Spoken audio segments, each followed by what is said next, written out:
Hello, everyone. Peace of Christ to all. Today we have a new topic, and I hope people will share this video.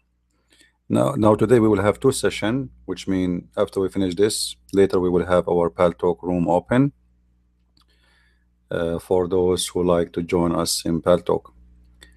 Uh, I was watching some videos in YouTube, and as usual, I come through this video, and we have a duty to expose the deception of the Muslims. In this video, as you see, there is a viewer of 226,000, and the video is very short. It's not even 2 minutes. I mean, it's nothing. Uh, they speak in this video about the book which is called the Codex, which is a book found written in Greek, and this book simply is a collection of writing about the Bible. It's not the Bible; it is a collection. So there's many books inside. It's like an archive. It's not really. It's an archive more than it is a book. And if you see in the address of this video, it says, "Word all this Bible confirms the Quran." But if you watch the video, there's nothing there confirm the Quran. Actually, it's the opposite. So we will start with this, speaking about the corruption of the Bible today, and starting with the corruption of the Muslims, even of their own statement, because I never saw Muslim is an honest, never, never, ever, and you will never find one. If you found a Muslim is an honest, it means there's something wrong. It means there's something really, really wrong.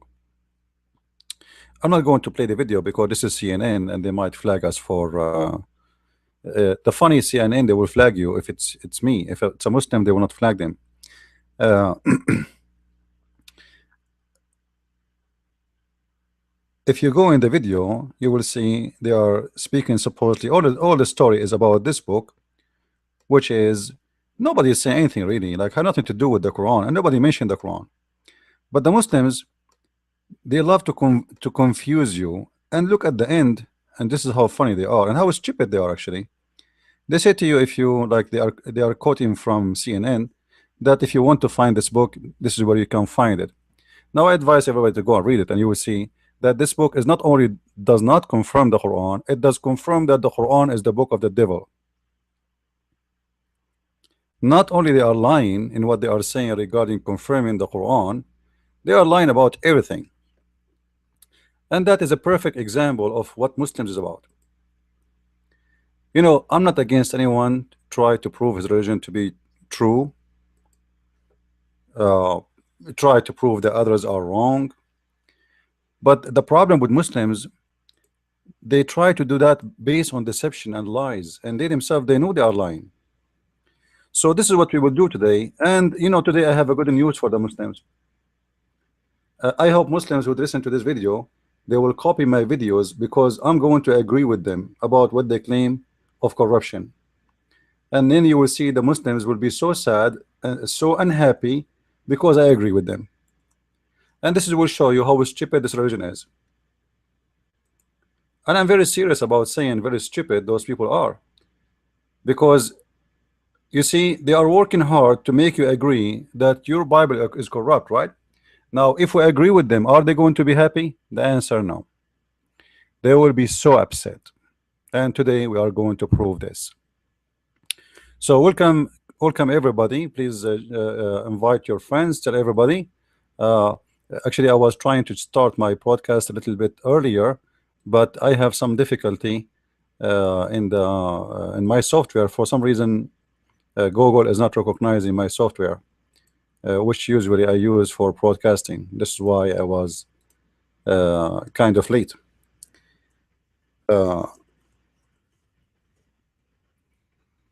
So let's see how legitimate what Muslims say when they make a title like this. I mean, are they trustworthy? Can you really believe a Muslim say anything to you? We will show you that this is absolutely false. One of the biggest argument between the Christians and Muslims is the crucifixion of Jesus. And if the crucifixion of Jesus is true, it means all of Islam is false. and the rest really will follow. I mean, like, this is an event. If you prove it, the rest is going to be follow, because Islam deny big deal that Jesus was ever crucified or even being killed or even die in this earth.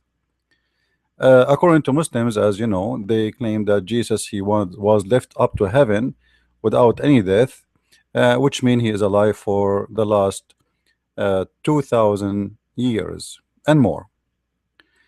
Uh, Now, just to prove in a fast way that when they say that this book, which is written in Greek, which is a collection of many writing and books, it's like an archive, like a Christian study for Christianity, let's say.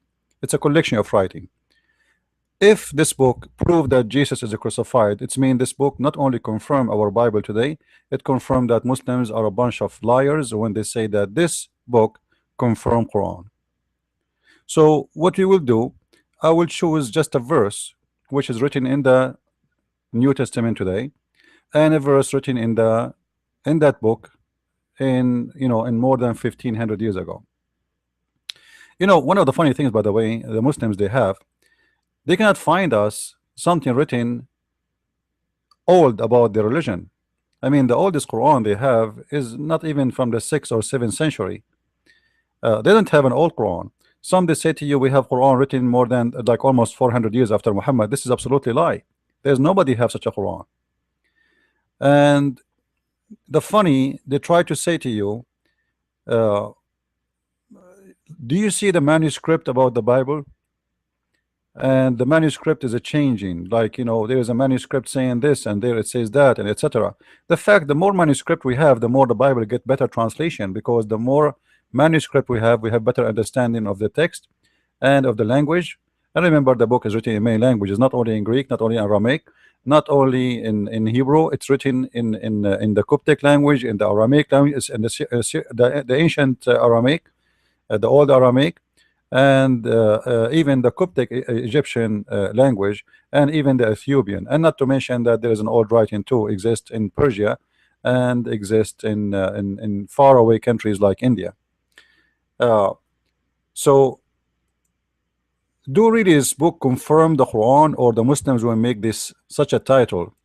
They are fabricating a statement. Obviously, it is a fabrication. Let us go and choose just one verse from this book, and then one book from the New Testament today. So I went to this website, and they have a translation for uh, both versions, both books. I will make the text bigger, and I apologize again. I cannot really zoom much with the, because I don't have the software, as I said, I use with my usually with my podcast. It's not working. The devil is fighting me. Uh, so if you read with me here, you will see that this is the book. The book they are saying it's confirmed the Quran. But as you see, if you read with me, this is word by word. It's the same as the New Testament today, and it's confirming that Jesus was crucified, and confirming that Jesus resurrected from death. As you see the story in front of you. So how the Abdul dare to say that this book confirmed the Quran? I mean, do you have any kind of dignity? Do you have any kind of honesty? This book confirmed that the Quran is written by a scumbag and a liar. Because as long, one of the most important thing in the Bible is, actually for us as a Christians, is the crucifixion of Jesus. And as you see, this book not only confirming the crucifixion, it confirmed the resurrection. So how a Muslim Abdul he make a title for his video, and this title saying the following, that word all this Bible confirm the Quran, simply because they are liars and they have no honesty and they have no dignity. Now let us go for the topic of corrupting the Bible. Some Christians, they might be upset from me from what I'm going to say right now. You see, the Muslims, when they say to you the Bible is corrupt, Christians right away they start jumping to prove that the Bible is not corrupt, right? But nobody asks himself, the Muslims are talking about what? What exactly the Muslim is trying to say to you when he say the Bible is corrupt? Just to explain to you, Muslims are not the same as someone he is a Hindu or someone is a Buddha. Muslims are people who believe that their God is the one who sent the Bible, and that will make the problem big for them, bigger than what you can imagine. Like when the Quran says that Jesus was not crucified, and this is mentioned in verse number 4 157. Why even the Quran is speaking about Jesus? Why? Because Jesus supposedly is a prophet for Islam too. From here we need to understand that Islam is supposedly a religion which is not a new religion. It is the same religion we have before as a Christians and as Jews, and just Islam is the new message of Muhammad, who is a messenger from the same God which supposedly we follow. This is how the Muslim they understand their belief, and this is how they understand or their take to Jesus. So Jesus supposedly belonged to them too, not only belong to that to us.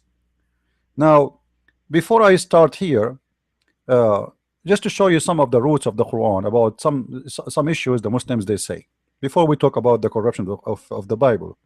In chapter 4 verse 1 to 157, you can read any Muslim translation, which I don't approve anyway, but you know, for the sake of argument we will use it because it's a Muslim translation, so they will not say I'm changing the words. According to the verse in the front of your eyes, uh, the Quran state that Jesus was not uh, crucified, rather he was someone else. He was a clone. Someone else looked like Jesus, appeared to be like Jesus, but this is not Jesus.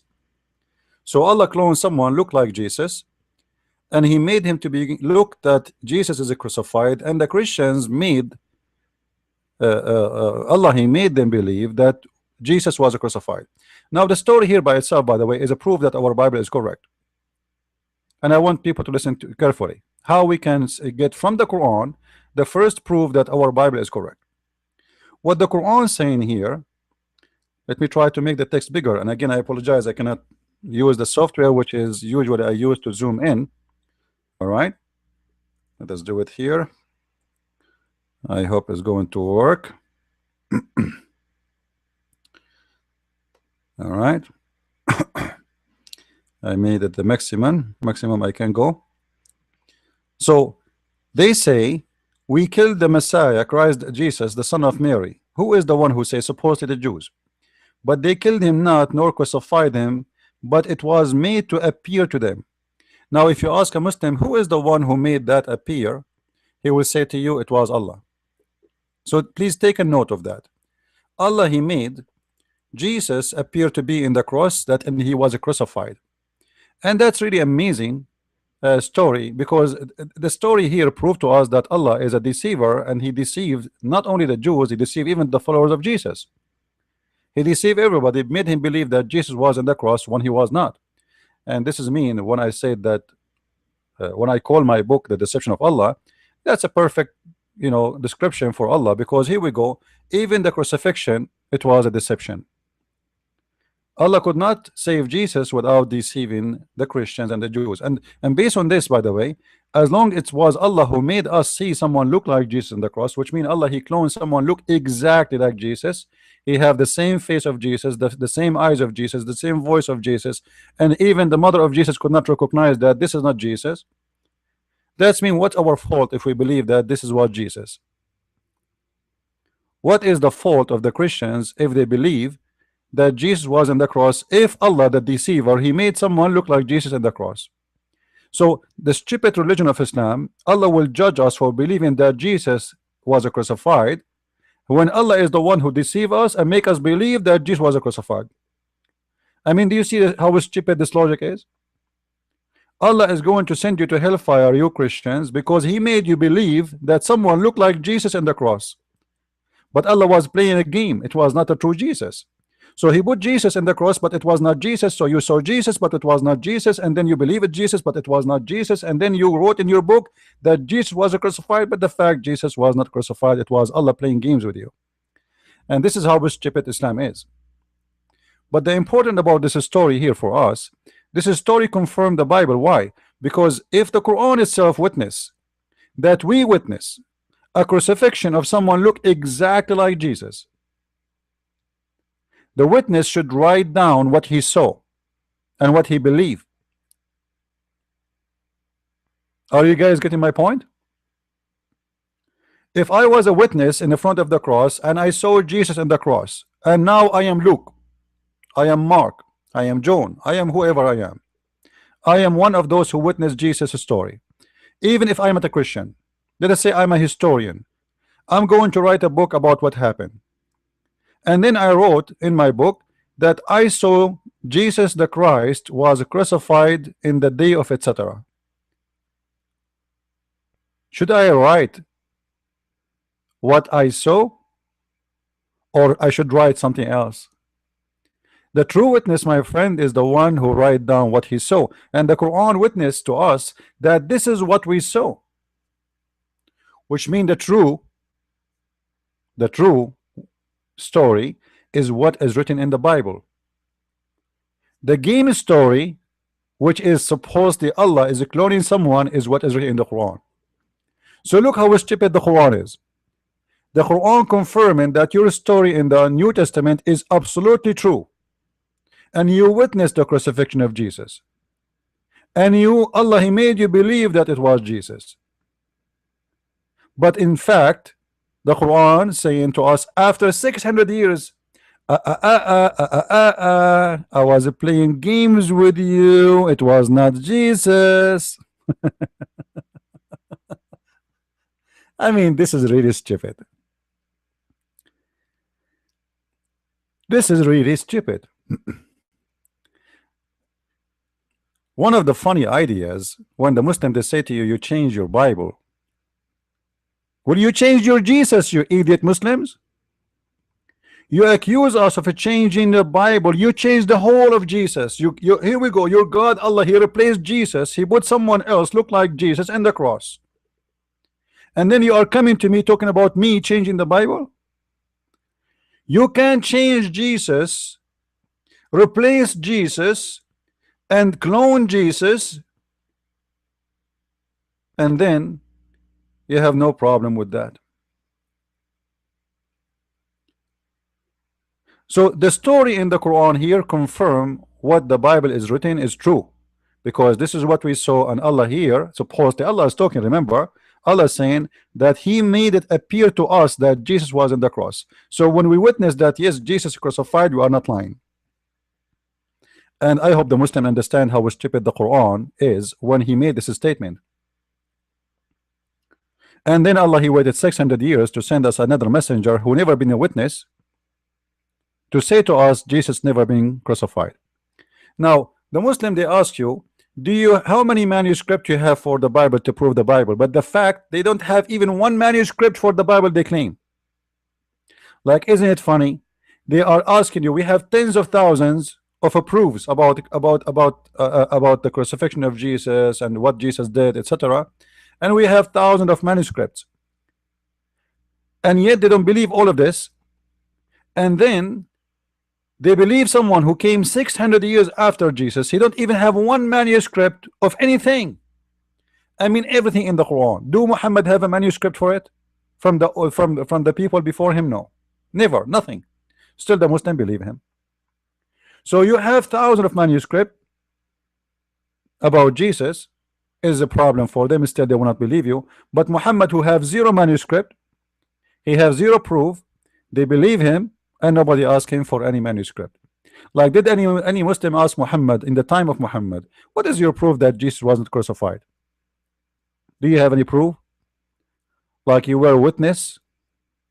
How you get this information? You were not in the time of Jesus. You are not one of the apostles of Jesus. So where do you get this idea that Jesus wasn't crucified?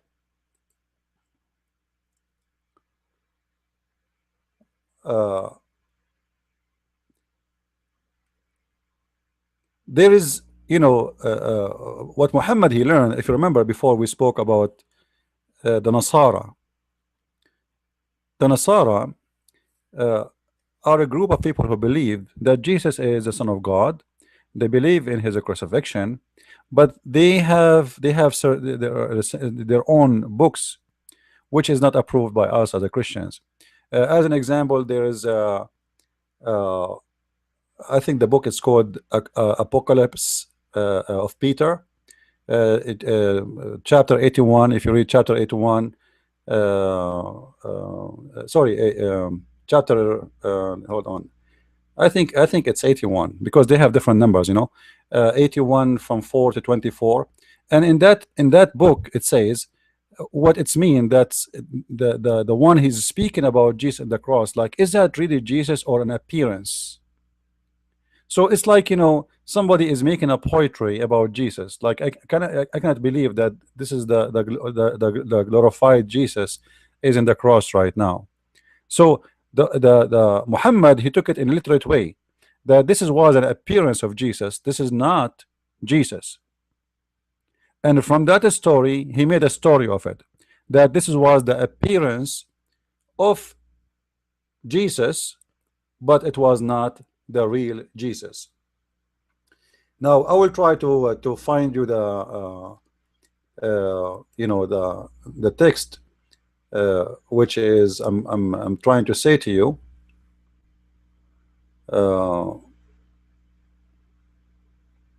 Let us see. I will look for it because I don't want to quote from memory. Here we go. Let us see in this book here. I saw a book have some collection of it.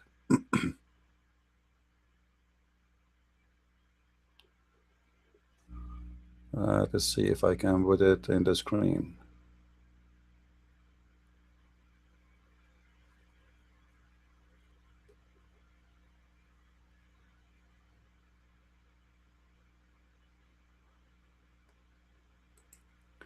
Let us see if I can do it here.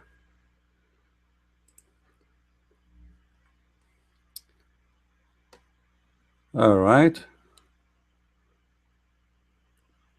I don't know if the text is going to be clear for you guys, but I hope so. If you see here with me, let me zoom in. All right. So simply, what this book, which is not accepted by us as Christians, is not saying that Jesus was not crucified. It's supposedly, in the book of Peter, he is saying, let us say, he is doing a meditation about Jesus in the cross, and he's speaking about Jesus. All right, and he described how Jesus is in the cross, and he says he appeared to suffer. All right, he appeared to suffer. Look what it says. I saw him apparently being seized by them, and I said, what do I see? O Lord, is it yourself whom they take? Are you holding on to me? Who is this one above the cross? Who is the glad and laughing? And is it other person whose feet and hands they are hammering? So from this statement here, Muhammad, he took this story and he make it as this is was someone else appear. And Peter is a question, is that Jesus himself? Or this is someone look like Jesus, exactly like Jesus?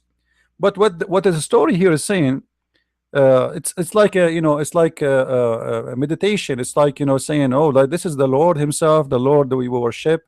He is right now in the cross. Like, is it him or is someone else? They are have not. This is not really about questioning who is in the cross. This is something metaphorical about the suffering of Jesus. Is that the God, the glorious himself, or this is the body, the flesh, which is Jesus hold only? So Muhammad, from this statement, he made a statement, make it in the Quran, but look stupid in the Quran, because in the Quran confirm our gospel to be true.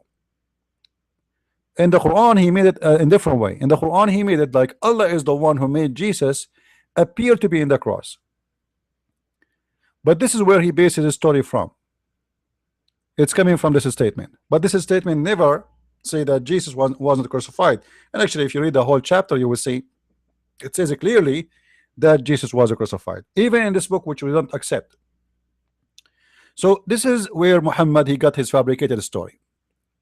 I'm just trying to share with you the roots. Now we go to the Quran and let us inspire, inspire the Muslims with some ideas about how to prove that our the like what they claim to be our book is corrupt. I'm going to help the Muslims. All right, seriously, I want to help the Muslims. Listen, Muslims, from now on, I want to ask every Christian, if a Muslim he asks you, is it true that the Bible is corrupt? You as a Christian, you have a duty to say, yes, the Bible of Allah is corrupt. Because remember, when the Muslims speak about the Bible, they are not talking about your Bible, they are talking about the Bible which is sent by Allah. All right, Allah he sent the Bible. As you see, the whole Quran is speaking about such a thing. Chapter 3 verse number 3, Allah he sent down the book confirming what is between your hand, and he sent the Torah and the Injil. So who is the one who sent the Torah and the Injil? It is Allah. So when a Muslim he says to you the Torah is corrupt and the Injil, the gospel is corrupt, you say to him, well, you are talking about the Torah and the gospel of Allah. We have no problem with that. Yes, it's corrupt, because none of us believe anyway that the Torah or the gospel was sent by Allah anyway. So obviously the Muslims are talking about different book. They are not talking about my book. My book have nothing to do with Allah, have nothing to do with Muhammad, and have to do nothing to do with the religion of Islam. So when a Muslim speak about that, you are talking about who exactly? Can you explain to me, like, who is the one? What Torah you are talking about? What is that Torah? Where do you get this Torah from? So obviously the Torah we are talking about is not our Torah, because this is a book is sent by Allah, and the gospel we are talking about here in this Quran is not our gospel, because this is a book sent by Allah, and we don't believe in such a book. We never heard of this Allah. So when a Muslim he says to you that the book of the Torah and the gospel is corrupt, he's talking about a book sent by his God. So what's my problem? You as a Christian, you should say, yes, the book of your God is corrupt. And now we will have a really a big problem. The problem is, why Allah he allowed all his book to be corrupt, and he decided not to allow to corrupt the Quran. Remember, as long all those books are his books.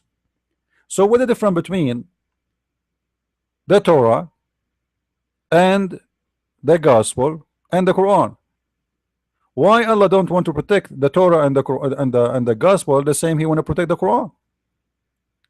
Is Allah being selective to his own words? Is the words of Allah is better than his words? Isn't it stupid that this God he sent his book? And especially you guys, the Muslim believe that Allah he decide our act. He believe in destiny. They believe like everything we do is written before we do it, which means even the corruption of the Torah is a decision made by Allah. So if we ask the Muslim a very simple question, was the Torah and the gospel corrupted by Allah will or against his will? And I want this question to be memorized and remembered by every Christian. The second they say to you that the gospel is corrupt, you should ask them, was the gospel corrupt by the will of Allah or against his will? If they say by his will, for sure, it's mean, what's our problem? This is your God, Allah the devil, he is the one who corrupted. If they say against his will, that's mean Allah he have no ability to protect the Torah or the gospel anyway, and he is a fake God. Nobody can corrupt the word of God unless God he approve it, or he don't approve it, but still they can do it. So which one? So is it by Allah will or against his will? For sure the Muslims, they will be in trouble when you ask them this question. Now the other issue here, as long the Torah and the Gospel are sent by Allah, and all the books of Allah, as we will show you here, Allah, He said, nobody can exchange His words.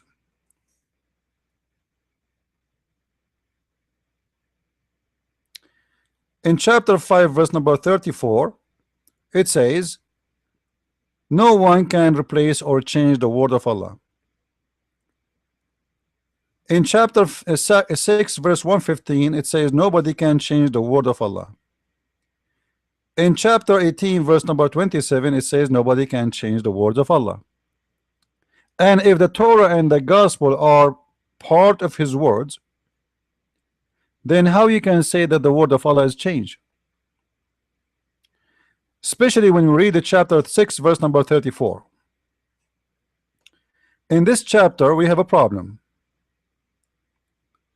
Speaking about rejected were the messengers before thee. So it's mentioning here the messengers before thee. Who are the messengers before thee according to the Quran? Isa and Musa. Isa supposed to mean Jesus. And it says, with patience and constancy they pour their rejection, they were their wrongs until our aid did reach them. There's none can alter the words of Allah. Remember, he is speaking about the messengers before Muhammad, not Muhammad yet, because Muhammad, he don't have a book yet. No one can change the words of Allah. He mentioned the messengers before him, before Muhammad, and he mentioned that nobody can alter the words of Allah. It doesn't say the Quran, it never mentioned the Quran. It says the words of Allah in general. But yet the Muslims, they say to us that the word of Allah is changed. So that will be a problem again. However, Allah, He sent 124,000 messenger, and all the books of that 124,000 messengers are lost except one book. It's called the Quran, which mean make Allah the biggest loser ever. Imagine you give Allah $124,000 and He came back to you and He say, I saved one. Obviously Allah is not good in business, and you cannot trust Him for any money more than $1 at the maximum. 124,000 prophet, where are they? Who their names we do not know. What their books we do not know. Where are they? The books are gone. Everything is gone. And that make Islam very stupid religion again. Now just to mention to you, somebody before asked me where those 124,000 prophet coming from. The story is coming from this, that Allah, before He created Adam, He created Muhammad. Muhammad was created before Adam, and Allah, He sent Muhammad in a ship, and in this ship he sweat 124,000 drop of sweat. From every sweat Allah created a prophet. So even Moses and Isa, or Jesus as they call him, Isa, even those are created, God forbid me forgive me for saying that, are created from the drop of the dirt of Muhammad. Muhammad, he sweat, Allah make from every sweat, every drop of a sweat, He make a prophet.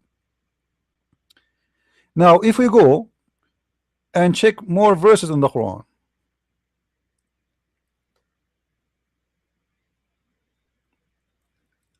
the Quran have tons of verses saying clearly that the Bible is confirmed by Muhammad. In chapter 2 verse number 41,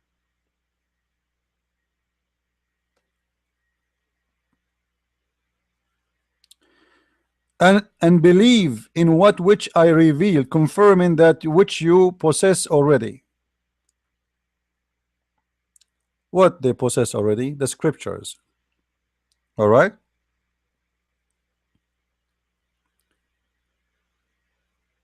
You possess. The Quran is speaking about a book they possess already, not in the past.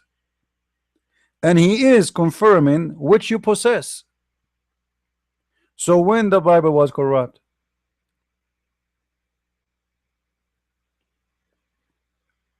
you see how stupid this book is? Actually, in the whole Quran, it doesn't say really anywhere that the Bible is corrupt. It's speaking about a change in the location of words. And how this happened, if you remember the story where Muhammad, he asked the Jews, they asked him, what about a woman she commit adultery, what we would do? He told them, you know that in your book there is a punishment of stoning to death. And supposedly one of the Jews, he put his fingers over the line where it says stoning to death. So this is what the Quran speak of, that they are changing the location of the words, which means they are hiding them.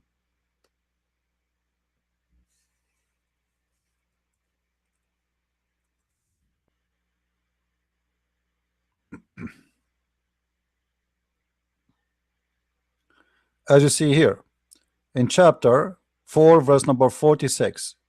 So they changed the location of the words of its places, as you see, but doesn't say anywhere that they added words or they took words. And if you go and read the book, it's called Asbab al-Nuzul, or the reasons for those verses to come, you will see it's about a guy who put his hand in the top of the Torah to hide a verse, which means the verse is there and they did not even change location, but they placed their hands in the top of it to hide it. That's the whole story. All right. So the Quran confirmed there's tons of verses as you see here. Let me show you how many verses is speaking about confirming the Bible. This is another one. Chapter 2 verse number 91. Again, Muhammad is confirming what is already with them, what they possess right now. How you can confirm something is corrupt? That would be stupid to do so, right? So Muhammad again is confirming what they possess with them. And one of the funny things about the Quran, by the way, Muhammad, he said to them, why then slew ye the prophets of Allah? What? If you are indeed a believer. Here I have a question for the Muslims. How come the Quran failed to tell us one prophet was killed by the Jews, and who is the one was killed by the Jew? Listen carefully, Muslims. Your Quran confirmed that there's prophets being killed by the Jews. Name one.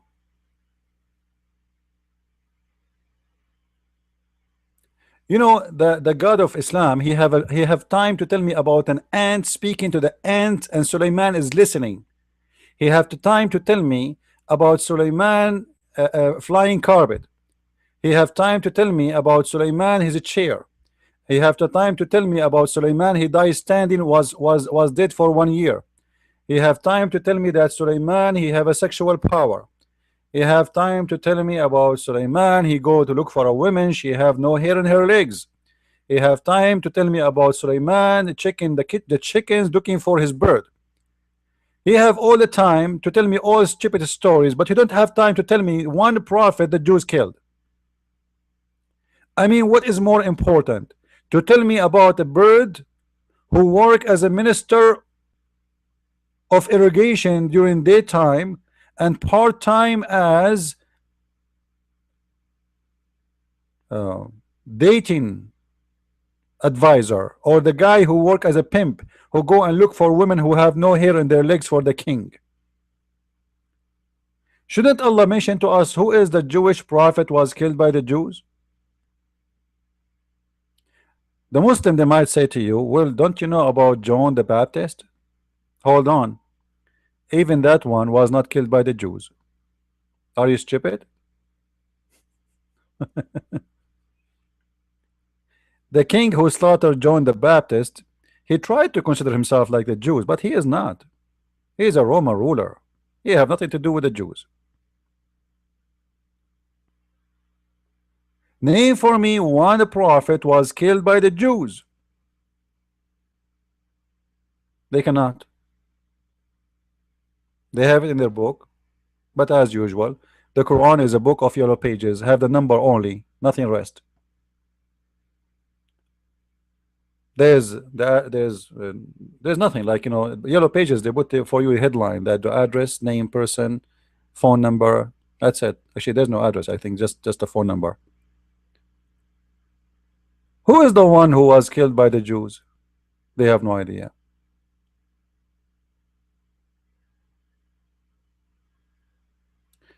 We continue. As long you see all those verses, by the way, all those verses, it says that confirming what is between their hands, what is with you, what what with them.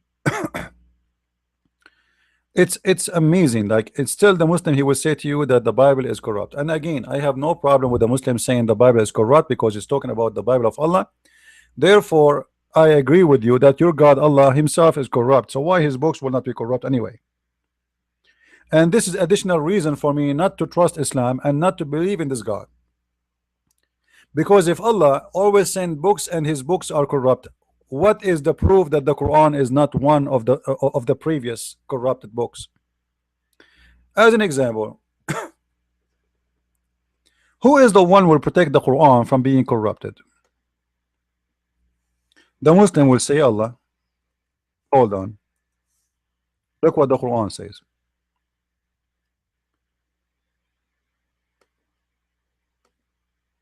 The Quran says, Inna alayna jam'uhu wa Qur'anuhu, in chapter 75, verse number 17. What does that mean? Allah saying, it is on us to collect the Quran and on us to recite the Quran. And Allah did not recite the Quran and did not collect the Quran, which means neither of them happened. The one the Muslims they have right now is not even the Quran of Muhammad, is the book of Uthman. And all of us, we knew the story of Uthman burning all the other Quran.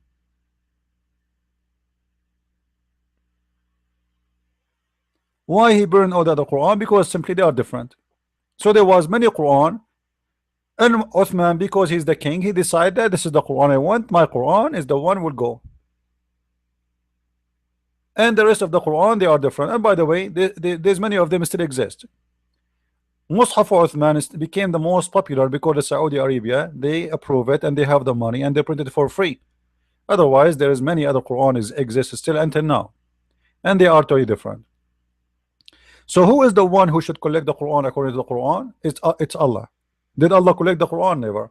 Did Allah send a book to Muhammad? No.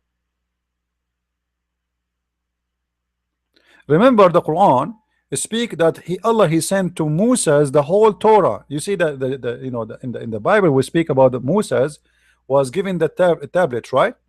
But the Quran does not speak of the tablet as we believe in it. The tablet, we know it have only the commandment of God, the 10 commandment. According to the Muslims, Allah did not give Moses the 10 commandment in the tablet only. He gave them the whole Torah, the whole Torah.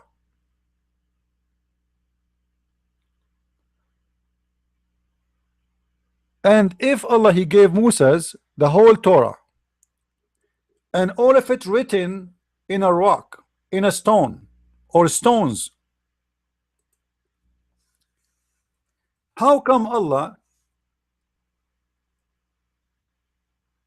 he wrote those words or this book, the Torah, to Moses in the tablet, yet this tablet is destroyed? Like, I mean, how the Jews they can corrupt that book? What the purpose of Allah is writing it in a tablet if he is not going to preserve the Torah? And why Allah did not do the same with Muhammad? Someone might say to me, why God did not do the same with Jesus? Jesus, he supposed to, for a very simple reason. We believe that Jesus is our Lord, God in the flesh is between us. Moses is a messenger. So Jesus, when he speak of himself. He is the word. He do not need to give his word to a messenger and write it for him. He himself is the word. So for us, Jesus is the walking, talking word of God, the walking, talking, living word of God in earth. He is the word himself, and the word became a flesh.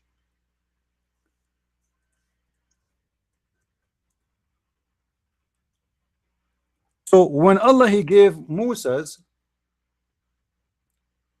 those tablets,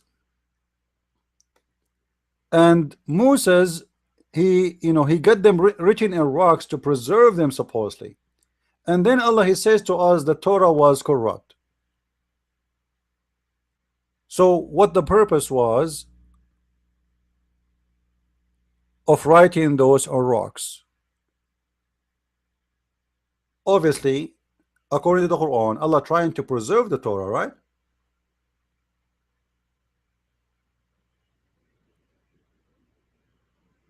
If you go in the Quran, let me find you the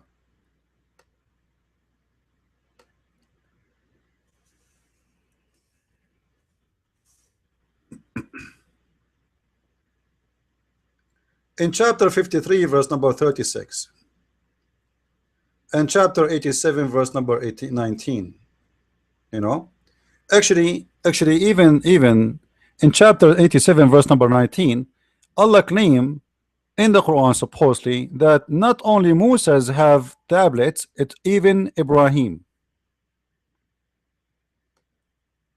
So what happened to the books of Abraham and the books of Moses?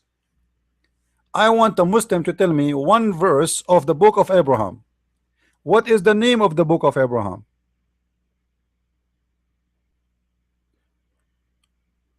Any Muslim can tell us. So how we know that even Abraham was exist if we can delete all his books?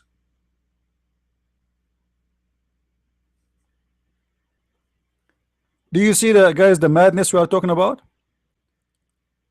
Abraham, he have books. Anyone heard of such a thing? Since when? Can the Muslim tell me what the books of Abraham? What the name of the book of Abraham? The funny, the Quran names all the books.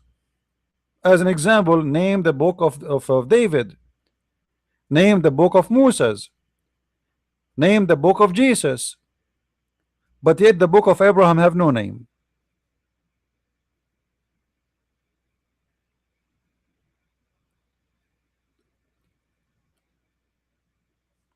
And you will see another funny stupid thing in the Quran. It says, and this is in the books of the earliest revelation. Where are those books? How you can mention that this is exist in the earliest books if we cannot find the books?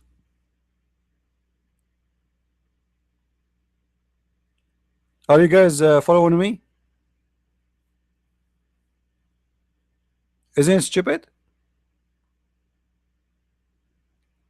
How we can speak about earlier books if you are denying their existence? So when the Quran mentioned the earliest books, saying this is found in the earliest books, and the revelation of Abraham and Moses, is that because he confirming books exist before him on those verse, or those books are gone? So what the point of saying they are exist there? What the proof?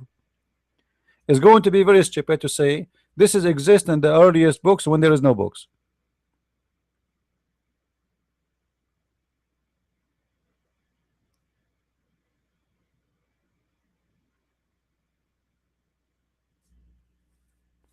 I'm talking about the Quran. So when we say the book of Abraham, can the Muslim tell me what the book of Abraham? I read the whole Quran. I never heard of something is called the book of Abraham. There is no such a thing.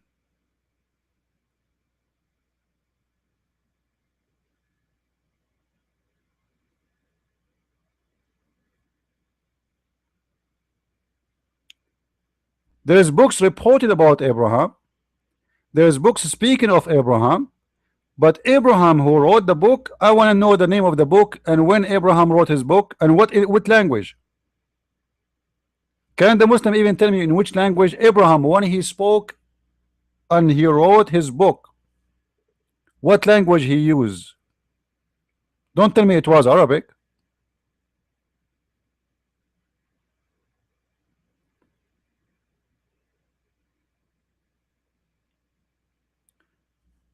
Another issue with Abraham,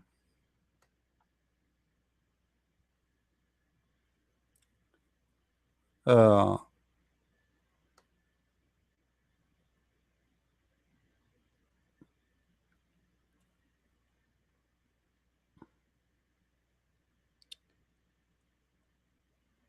let us see.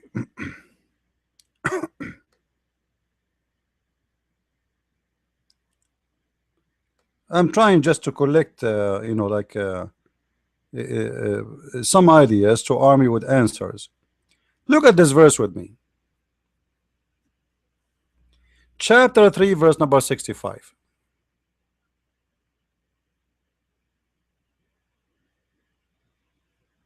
Chapter 3, verse number 65.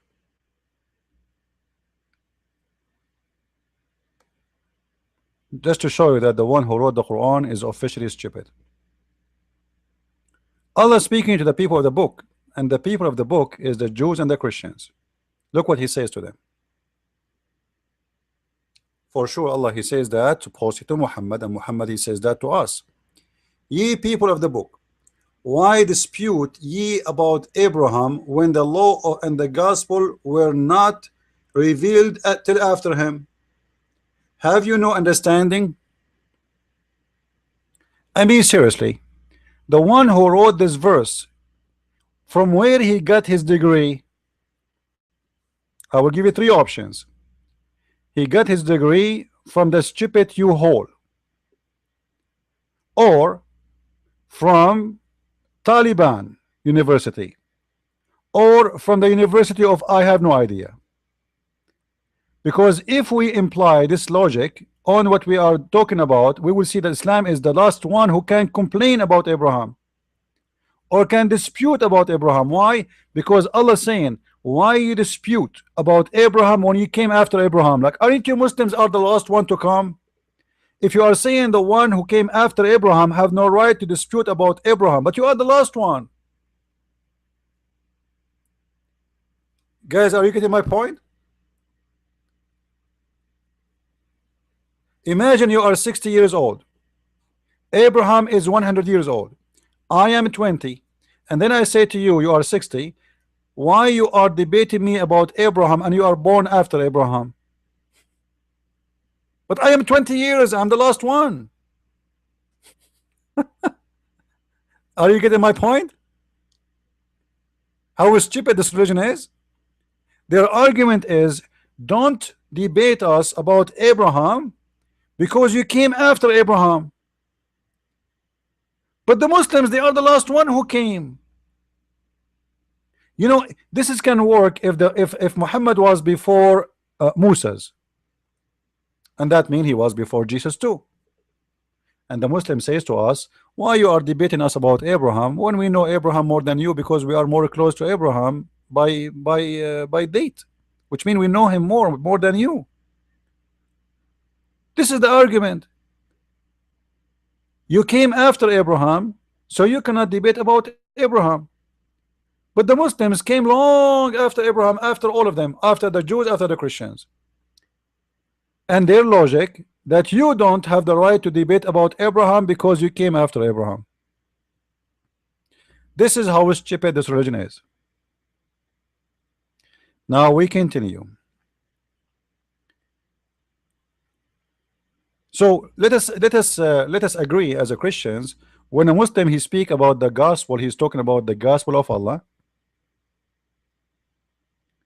and the Torah of Allah, and then right away you want to spank him in his face, just tell him yes, the Torah of Allah is corrupt, and you will see how his face will turn red and blue and green, because he's not expecting that to say to you, to him. He might say, no, no, no, I'm talking about your gospel. I said, Abdul, listen, what do you mean my gospel? I don't have a gospel. Actually, we don't have a gospel. We don't. The book is the book of God. No, the book does not belong to us.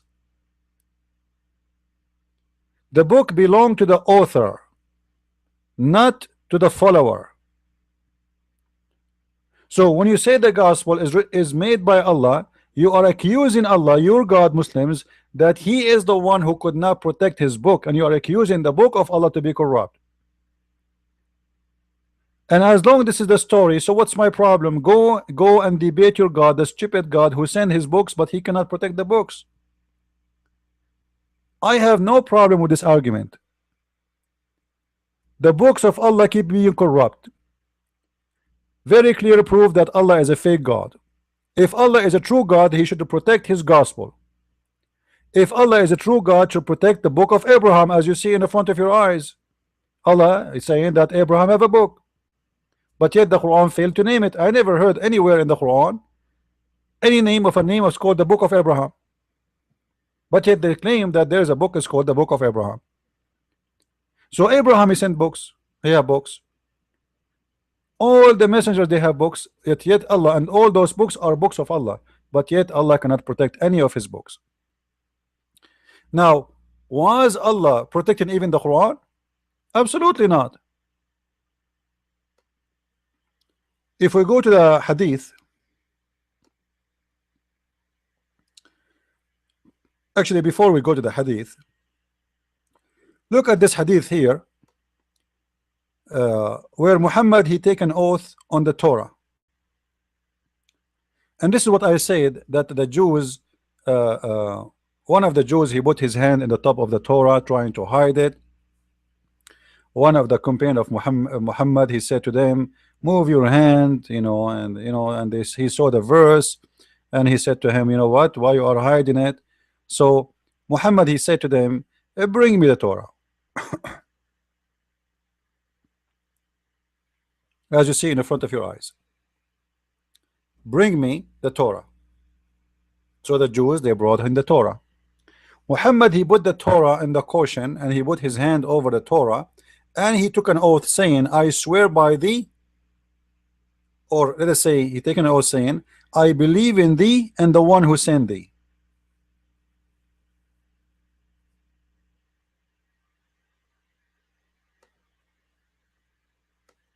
As you see here,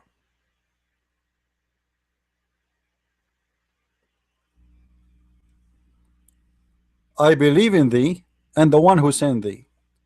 So not only the Quran have tons of verses confirming that the Torah and the gospel in the time of Muhammad is absolutely correct, even Muhammad is taking an oath on the Torah saying, I believe in thee and the one who sent thee. Now, was Muhammad swearing by the corrupt Torah? If yes, that means Muhammad is a scumbag. For the one who swear by a false book, he's a false prophet. If this book is corrupt, how dare Muhammad to swear by it, saying, I believe in thee? I believe in you, all of you. I believe in thee. Do you see it? In Arabic, he says, ثم قال ائتوني بالتوراة فأتي بها فنزع الوساد من تحته فوضع التوراة عليها ثم قال آمنت بك وبمن أنزلك. Bring the Torah for me. So he took the Torah and he took the pillow, and he put the Torah in the pillow, which means he's showing too much respect to the Torah. He's trying to be hypocrite to the Jews. And he put his hand on the Torah and he says, I believe in thee and the one who sent thee. If you ask yourself here a very simple question, why Muhammad even taken an oath in this? You don't have to. Nobody's asking him to do so. Do you see in the story anyone is asking Muhammad to take oath? No. Muhammad voluntarily, he is taking an oath in the Torah. I challenge the Muslim to tell me why. Voluntarily. No Jews asked him. No rabbi told him. It's not requested. There's no reason. He said, bring me the Torah. He put it in the pillow. He put his, and he says, I believe in thee and the one who sent thee. What was the purpose? I will tell you. Muhammad is being a hypocrite to the Jews. He was trying to convince them that he's a Jew like them. This is why Muhammad, when he practiced Ashura,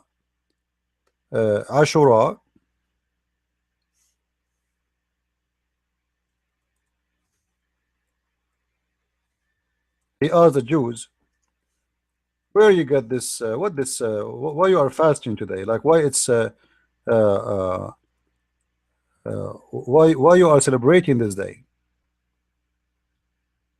Hold on. Why you are celebrating today?" They said this is the day where Moses was saved from the Pharaoh,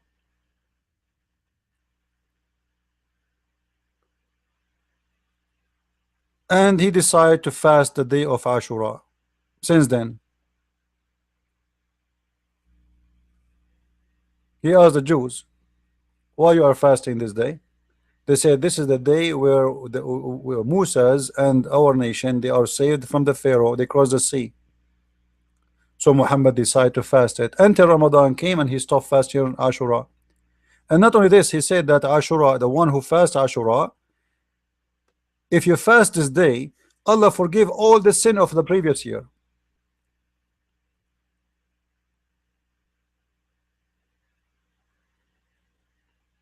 And then suddenly Ashura is not important, and Muhammad decided not to fast Ashura no more. Why?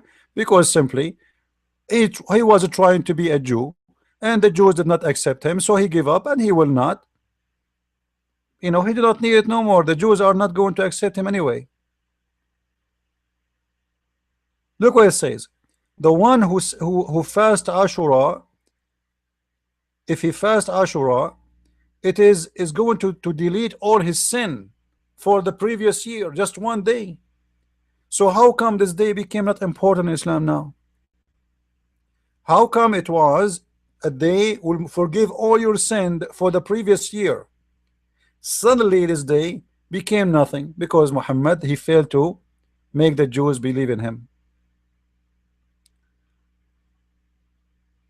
This is why Muhammad he said, if 10 of the Jews only, if 10 of the Jews only believe in me,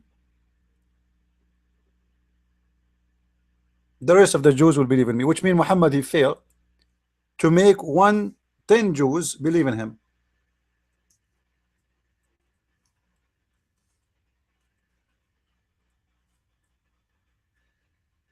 And this was the target.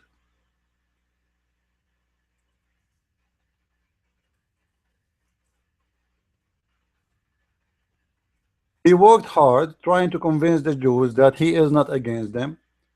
He is, he is a believer. He is, he believe in the Torah. This is why he is taking oath in the Torah, as you saw in the screen. Uh, so, he did everything he can do. Still, the Jews don't accept him. You know, he don't match anything about prophecy and to be a prophet. As you see here, the hadith is so clear.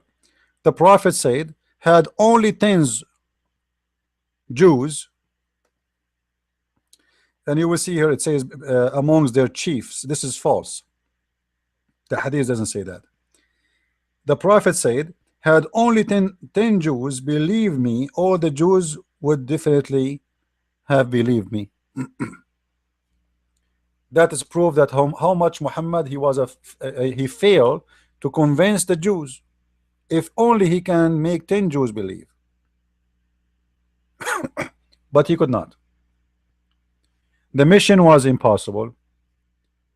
Now, one of the reasons the mission was impossible for Muhammad to convince the Jews, not only he is not from the children of Israel, he didn't fit even with his own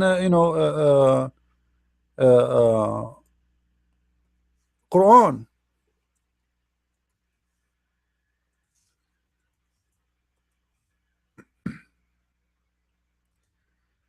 Let us see. Uh, the people they keep asking Muhammad for a miracle.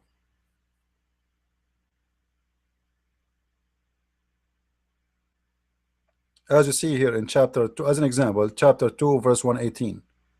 There's tons of verses, by the way. And Muhammad is still, he cannot make one miracle. They keep saying to him, at least like give us one miracle, you know, like Moses have miracles, Jesus have miracles, all a prophet uh, have miracles, except you, Muhammad. Why? And Muhammad, he said to them, you know what? Well, Allah, he gave miracles for previous prophets before me, and he still, you don't, people don't believe in it. What? Who said so? The Jews, they believe all the miracles of Moses, and all the miracles happen for other prophets too. And even the Jews who became Christians, they believe in the miracles of Jesus, because remember, all the apostles of Jesus, they were Jews. They are not anything except Jews. They are Jews. They are pure Jews. So yes, they believe in the miracles. And Muhammad still, he cannot make one miracle happen. And all what they are asking him for, you know what, you want us to believe in you, what about just make one miracle? And as you see all those verses in the Quran, chapter 2 verse 145, Allah is saying, you know what, if you make all the miracles in the world for the Christian and the Jews, they won't believe in you. But this is false. This is proof the Quran to be false. Aren't the Muslims saying today that there's people convert to Islam and they are Christians? Aren't the Muslims, they say that somebody was a Jew and he converted to Islam even in the time of Muhammad? So what do you mean if you make all the miracles to the Christian and the Jews, still they will not believe? This is again a false prophecy, because Muhammad, he gave up in the Jews and the Christian, they will not believe in him. But right now in the West, you will find someone, he convert to Islam. So this is a false prophecy, because he's saying those people will never believe in you. Then the Jews, they ask him to do something which is supposedly written in the Quran, as we see in this verse.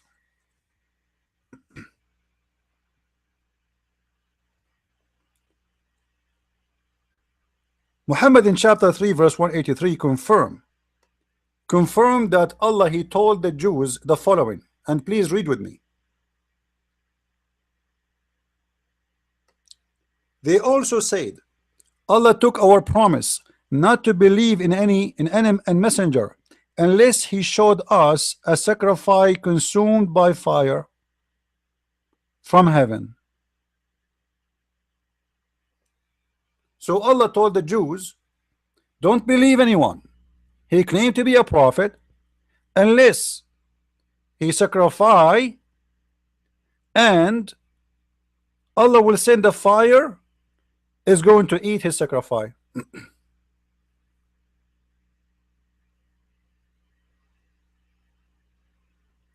Look what Muhammad said to them. Say, there come to you messengers before me with a clear sign and even what you ask for. Why then did you slay them if you speak the truth? So the sign they asked for, it was true. Allah, he gave that sign. Muhammad is confirming that this has really happened.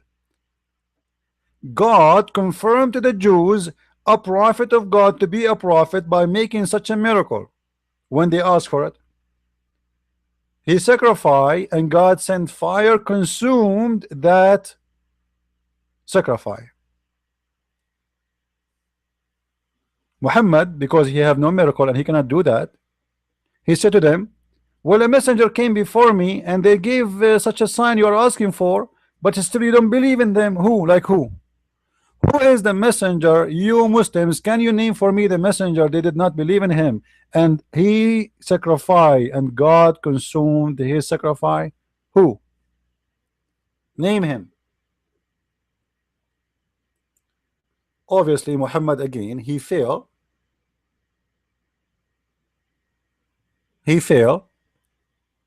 to do the miracle which they are asking for. The Jews are not rejecting Muhammad for no reason. They are rejecting him. They are asking him, how come you cannot do what other prophets do? And if you remember in the Quran itself, the story is in Islam, the story of the children of Adam's, when the two children, according to Islam, they are fighting over their beautiful sister. According to Islam, the children of Adam, Cain and Abel, they were fighting over sisters. Each one of them, he have a twin sister, and both of them, they want to marry the beautiful one. There's one, she have a cross eyes, with my respect to everybody. According to Islam, it's very stupid story. She have a cross eyes, she is ugly, whatever. And one is beautiful, both of them, they want to marry her. So Allah, he told Adam, tell your children to give sacrifice, and the one who I accept his sacrifice, he will be the one who marry the beautiful girl.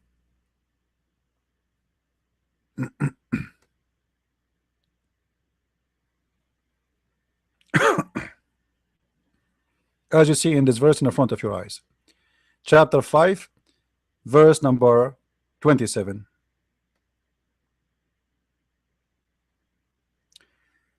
Recite to them the truth of the story of the two sons of Adam. Behold, each presented this a sacrifice. Each of them presented a sacrifice. What happened? When they presented the sacrifice, one of them, he presented a vegetarian sacrifice, and the other one, he presented a sheep. Allah, he sent a fire, consumed the sheep, and rejected the vegetarian one.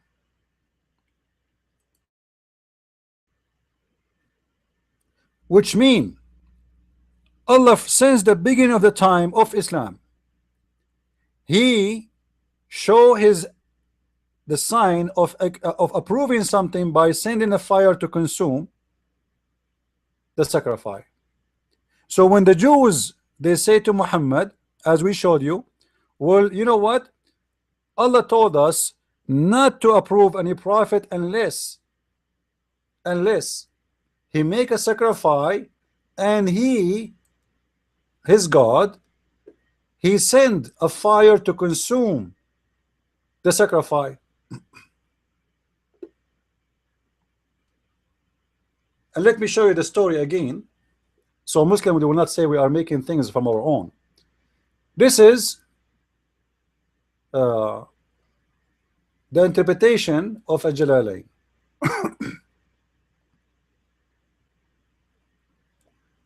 Let us make the text big so you guys can see it better.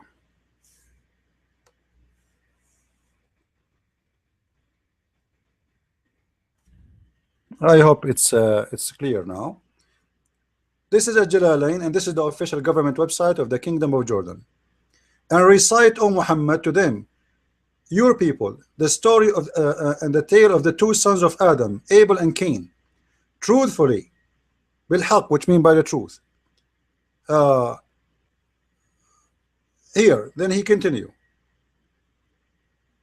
How they each offer a sacrifice to God, which in Abel's case was a ram, and in the case of Cain, some green crops.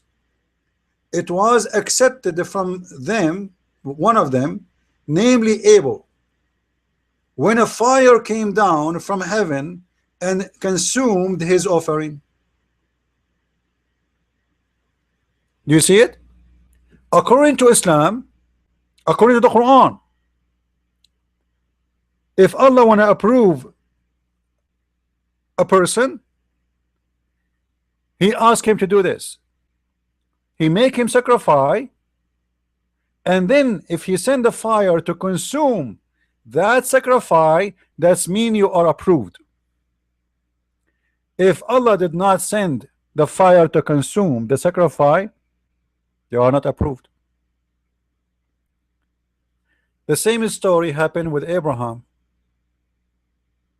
The same story happened with Abraham. According to the Quran and according to Islam, Allah he asked Abraham to sacrifice his son Ishmael, not Isaac. In the Bible, it is Isaac. In the Quran, they change, they make it Ishmael, no problem. And then Allah he sent a big sheep, and this sheep was Allah he called it dhabhun azim, which means a great sacrifice.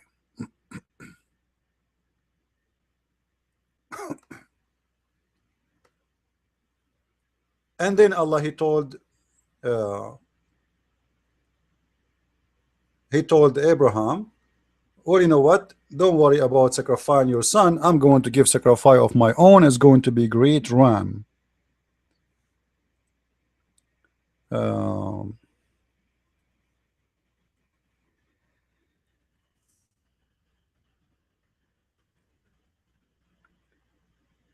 Let us see.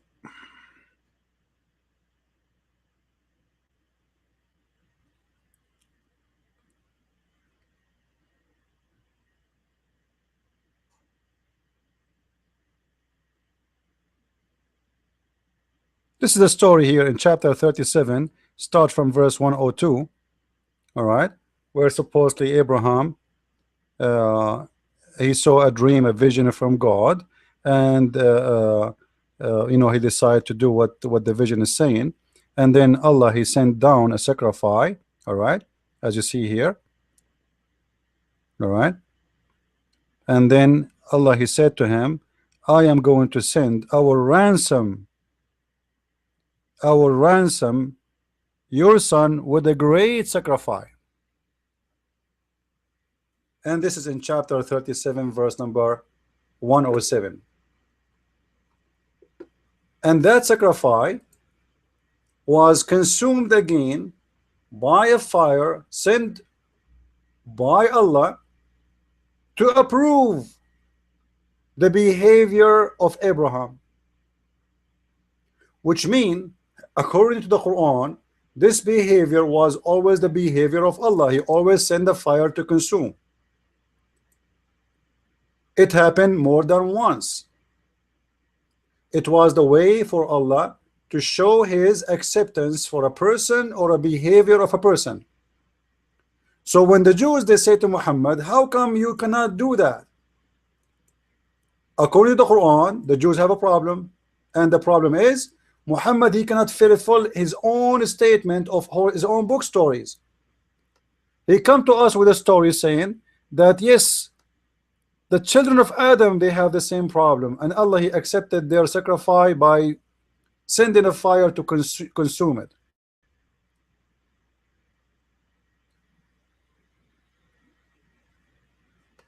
Abraham he have a sacrifice,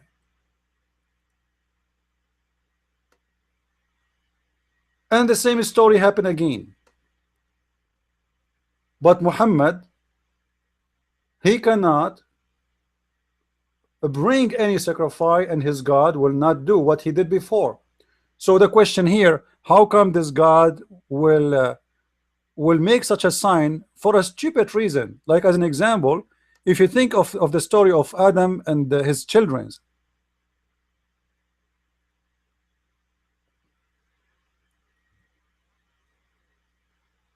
isn't it stupid that the God he will do such a, I'm talking about the idea, he will send such a miracle to send the fire to consume the sacrifice just to solve a problem about two guys fighting over a girl, and Allah yet will not send the same miracle to confirm that Muhammad is a prophet? Don't you think that this story is weird?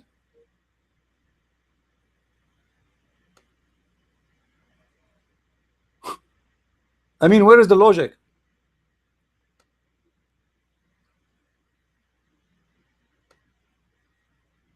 Obviously, there's no logic here. The story does not make sense, and Muhammad is not a qualified to be a prophet. Now we continue about the corruption of the Allah Bible and the corruption of the Quran. As long we agreed with Muslims that the corruption of Allah Bible is corrupt and the Torah of Allah is corrupt, so what about the Quran? Was the Quran corrupt too?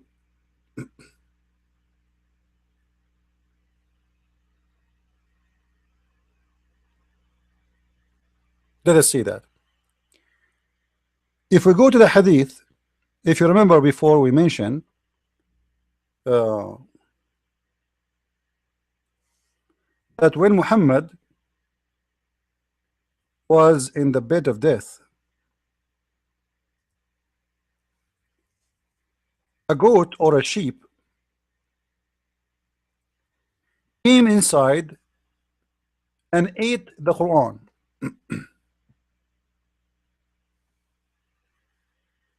As you see with me.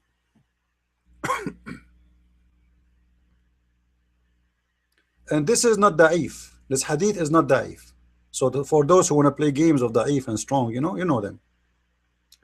Aisha, she said, the verse of stoning and breastfeeding for an adult 10 times was revealed. And the paper was with me under my pillow. When the messenger of Allah died, we were preoccupied with his death. And a tame sheep came and ate it. What happened?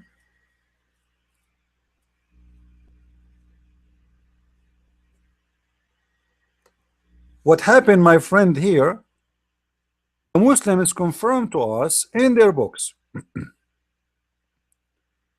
that there is a holy goat ate the Quran. And yet they are chasing you to prove to you that your book is corrupt. And they chase you and they say to you that Allah, He protect the Quran, only the Quran. And then we find that a goat was stronger than Allah and was able to eat the Quran. And what the Quran ate is not only a verse, it's eating obviously chapters. Why? Because it's speaking about multi things was this appear from the Quran in the same hadith. The stoning to death, uh, the breastfeeding for adult 10 times, and the breastfeeding for adult for 5 times. This is what is reported in this story here, as you see with me here. All right. The verse of stoning, this is the first one is mentioned. This one is gone. The goat ate it. What else? The verses of stoning to death. Sorry, the verses of breastfeeding for adult 10 times. All right. And then there is verses which is 5 times abrogating the 10 verses, the 10 times, but those are not found in the Quran today too. So we have 3 chapters or 3 locations in the Quran, they are gone. And all those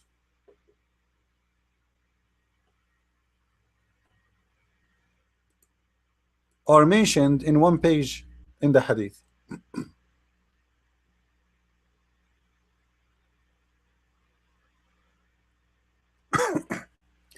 Now for sure there's tons of proofs of the Quran being corrupt. Like as an example, Umar al-Khattab, he said the Quran is 1,025,000 letter, and the Quran today is not even 270,000 letter, I think, which means there's more than almost 2/3 of the Quran is gone, totally gone, and we cannot find it.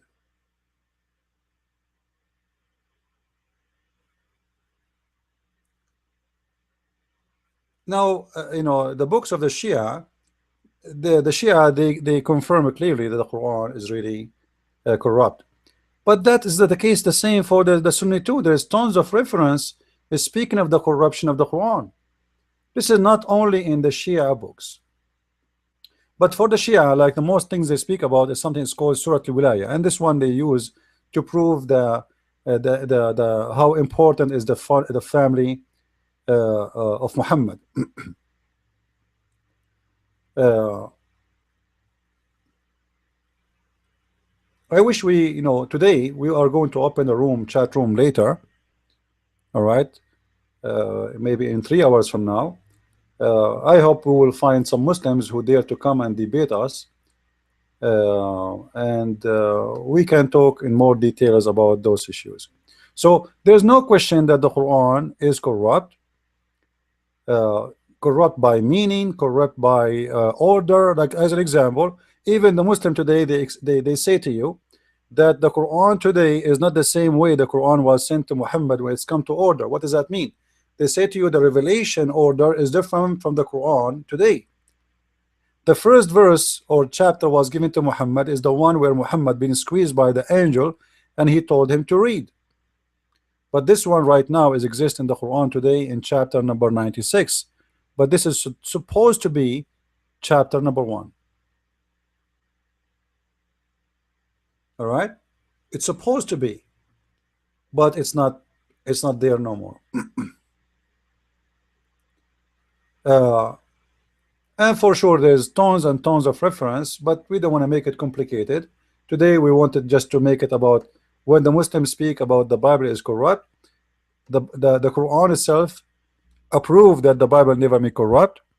The Quran itself approved that the crucifixion of Jesus happened for real, as we showed you. And the Quran approved in the same time that Muhammad himself, he received satanic verses, and even Muhammad himself could not notice that those are satanic verses. If you remember, there's an old book written long time ago. I was a kid when this book is written. uh, it's called Satanic Verses. uh,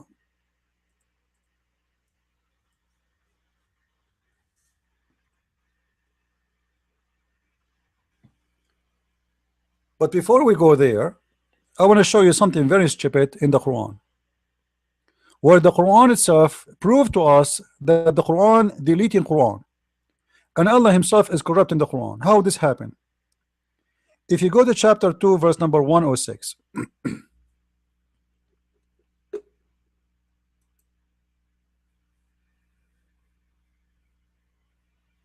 yeah, I don't want to talk about Ibn Sarah. Ibn Sarah, you remember the story of Ibn Sarah?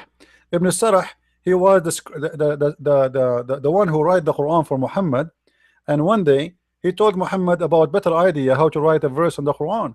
So Muhammad, he said, you know what, write it this way. So this guy, he said to himself, you know what, if Muhammad is a prophet, I am the one who said the sentence, and he said this is Quran now. So if Muhammad was inspired, I'm inspired too. And he quit Islam and he left Islam immediately. And Muhammad ordered to kill him because he was so worried he will expose him, and he did expose him. Now look with me at this verse. And remember, Muslims, this is your translation, so don't blame me for this translation. None of our revelations do we abrogate or cause to be forgotten, but we substitute something better or similar. I mean, do you see how stupid this Quran is? Allah is speaking about the Quran now, not about the Torah and the Gospel. Allah, he have Quran better than the Quran. Allah is going to write Quran better than the Quran. Have you ever heard something stupid more than this? The Muslim, they say to you that the Quran is preserved in our chest. Allah is saying, Allah himself will make you forget the Quran, you idiot. What are you talking about? Allah will cause the Quran to be forgotten. Muslims, I challenge you to give me a reason for Allah to make the Quran to be forgotten. Do you think, guys, there's a reason? Imagine God, he send you a book, and then he make you forget the book. I mean, what is that? What for? Why he send the book and then he want you to forget the book? It doesn't make sense. It's just stupid. Secondly,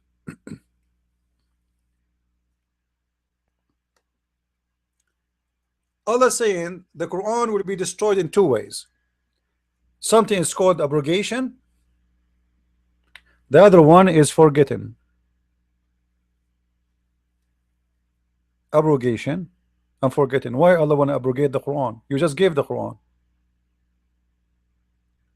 You just gave me the Quran. Why you want to abrogate the Quran? You see, if Muhammad is abrogating a verse is exist in the Torah, and Muhammad he came 1,000 or 2,000 years after Moses or Abraham, I will say, you know, it makes sense. What was existent for that time is good for that time, and now it's time for change, because the world is changing. But now you gave me a Quran, and second day you changed the Quran, as what happened in the chapter of Al-Anfal, verse number 65 and verse number 66. Allah told them, one of you can fight 10, and they went to war, they lost. So Allah he changed it. He said, you know what, now I found that you have a weakness on you, so I'm going to enlighten your task, and one of you can fight 2. So from 1 to 10 to 1 to 2. This is abrogation, the Quran abrogating the Quran, because Muhammad he found that he is being a liar and you know, exaggerating about how many they can fight. But what I cannot understand, how Allah he says I will cause you to forget the Quran, and then he says he promised, but we substitute something better or similar, which it's really stupid. Why? If God is the one who wrote the first verse in the Quran, how Allah verses can be better than Allah verses? Are you guys following with me? If the writer is the same person, how he is going to write verses are better than the previous verses? What happened? Allah he found that he have a grammar mistakes and he is going to correct them. Is Allah is perfect God, or he's a human like us and make error? Like I have my books, I wrote my books, and somebody of you says, Christian, there's a mistake there in the number, the page is not right, so I correct it. I am a human. This is the one is talking here is Allah, supposedly is God. This God, he will make Quran better than the Quran. Additional to this, to make it more stupid, he said similar. Unbelievable. Imagine I make you forget the Quran and I make a similar Quran. So what the point? Why you make me forget it if it's going to be the similar? You know what I mean? If it's going to be similar, so what the point? Imagine you have a car, BMW, made in the year 1980. I say to you, I'm going to burn your Quran and give you burn your car and give you a similar car. So what the point? You want to burn my BMW one, the model 1980, and you will give me BMW 1980? That's stupid. Are you guys getting my point? He is going to make you forget Quran and give you something similar. I will give you an idea. I will say shish kebab is better than hummus, and then I say to you, forget this sentence, I will give you something similar.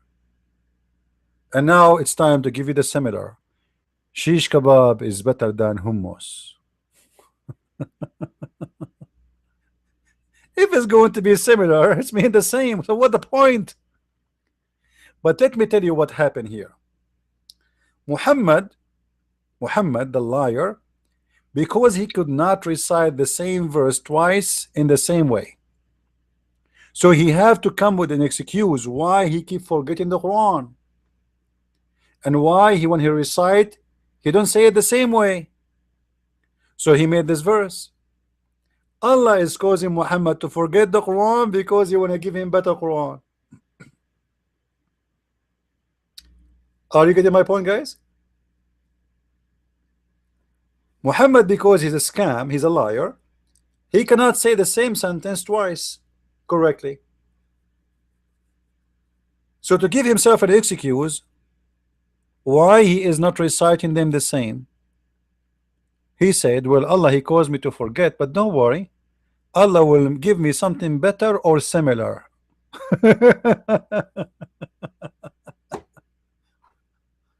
And yet the Muslim, they say to us the Quran is preserved. If you remember, before we spoke about Allah, he sent the Quran in 7 letters.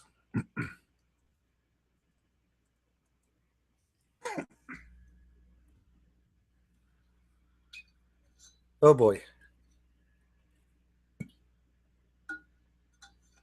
Allah, he sent the Quran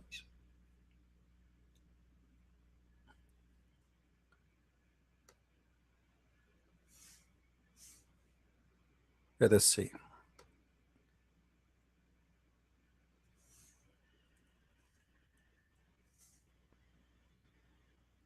Uh, I will try to find the hadith about the seven letters. Allah, he sent the Quran in 7 letters.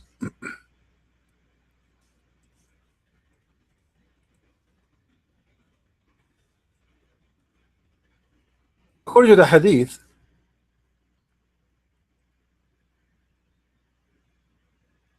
the Quran is sent down to Muhammad in 7 letters for a reason. Muhammad, he requested from Jibreel to send him more Quran, which means there is 7 Quran. There is 7 Quran. And the reason for those Quran to be sent, if Allah, he sent the Quran in 1 letter, which means 1 Quran, 1 way of recitation, 1 way of saying it, his followers will not be able to comprehend. And I want people to remember this, because this is extremely important, and that will destroy all of Islam as religion.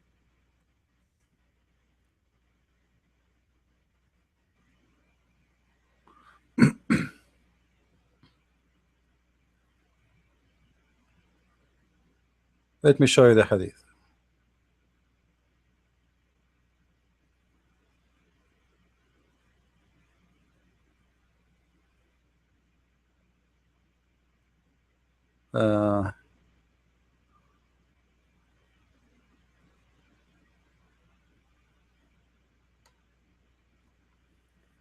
There's different one. I'm trying to find the other one.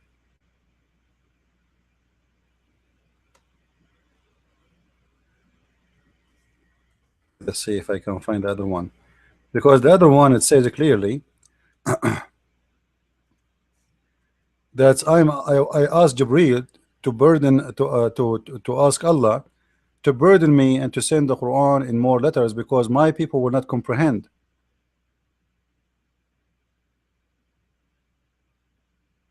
This is not the one I'm looking for, but let me see. I will try to find it.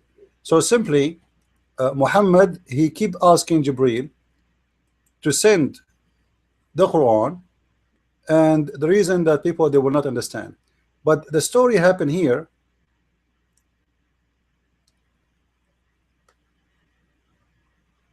when 2 guys, they were reciting the same verse in the Quran or the same chapter, but each one of them, he recited differently.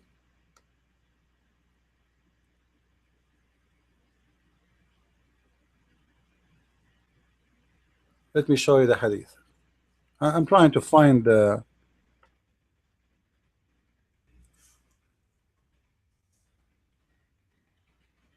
let's hope we will find it. This one, here we go. Read with me, please. 2 guys, they were reciting the Quran, and Umar ibn Khattab, he witnessed the 2 guys when they are reciting, but he noticed that each one of them, he recite different from what he heard before. All right, I heard Hisham ibn Hakim ibn Hizam, etc., reciting the Surah Al-Furqan in a way different from that of mine. Allah Messenger had taught it to me in different way. So who is the one who taught him the different way? Muhammad. All right. So Umar al-Khattab is witnessing for this story. All right. Anyway, so they get the guy. They took him to the two guys. They put them in the front of Muhammad, and Muhammad he said to the first one, "Okay, recite the verse for me." All right, as you see here. And this guy, he was arrested. Like, they took him like as if he is making a crime. So Muhammad, he asked him to recite the Quran, and he recited. When he is done, Allah apostle, he said, it was revealed in this way. So he agreed with the recitation. Then he asked me to recite it, and when I recited, he said it was revealed in this way. Remember, based on this, we should have now two Quran, have two recitation. And when we say two recitation, it means the words are different, not the singing. To the point the recitation was different, to the point the guy was arrested. They grab him and they brought him to Muhammad, for he is fabricating Quran. This is not the same. But now we cannot find those recitation. They are gone. And Muhammad confirmed that the first one was right and the second one was right. So what was the problem? Muhammad, he said, the Quran was revealed in 7 different ways. So recite it in the way that is easier for you. Muslims, I want the easier one. Which one? Do you have the difficult one? Do you have the easier way? Where is the 7 Quran? Based on this, we should have the Quran in 7 ways right now here. Do we have 7 Qurans? Where they go?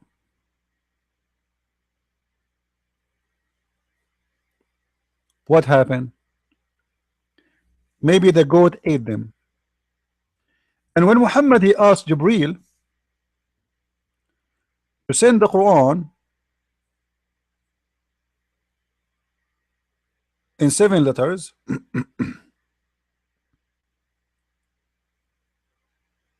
here we go, I found it.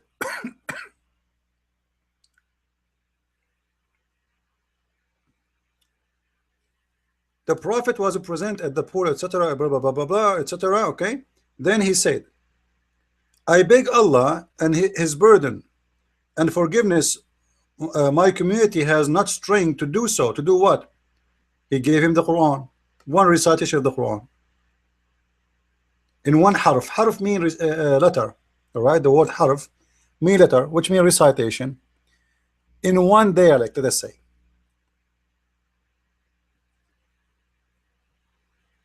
When we say dialect, it's mean different words. The words have different meaning. We use different words, like the people of even in the same country, sometimes they have different dialect, right? So the Quran sent the first time in one letter, one dialect. Allah, Muhammad, he said to Jibril, I beg Allah his burden and forgiveness, my community has not strength to do so, which means they cannot understand the Quran in one recitation. It's not possible. Then he came in the second time and he told him the same thing until he reached he reached the 7 harf.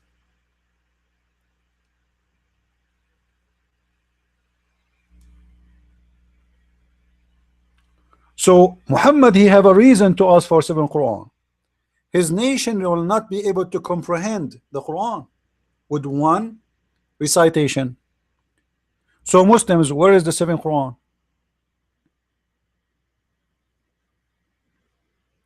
Any Muslim have an idea?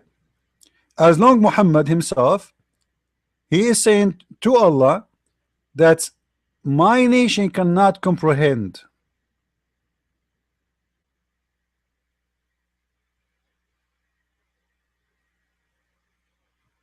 That's mean You cannot comprehend the Quran today without having it in 7 ways. As you see the hadith in front of your eyes.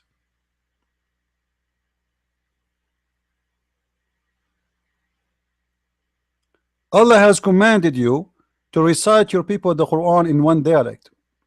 Upon this, he said, I ask from Allah burden and forgiveness. My people are not capable of doing it. So one Quran is not enough for the Muslims.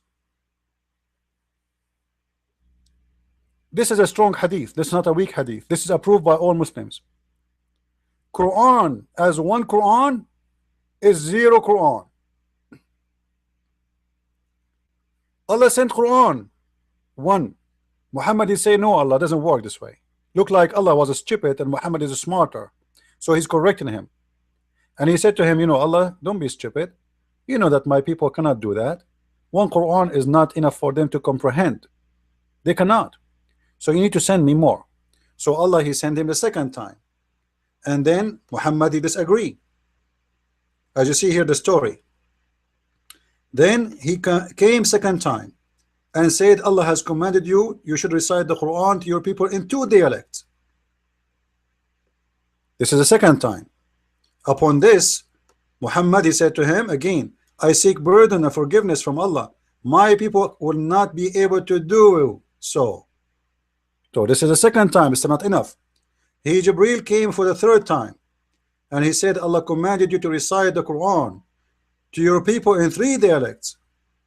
It's a bazaar, you know, like, you know, you go in the market in those countries where you do bazaar with them about the price, and you negotiate, and then you get what you want.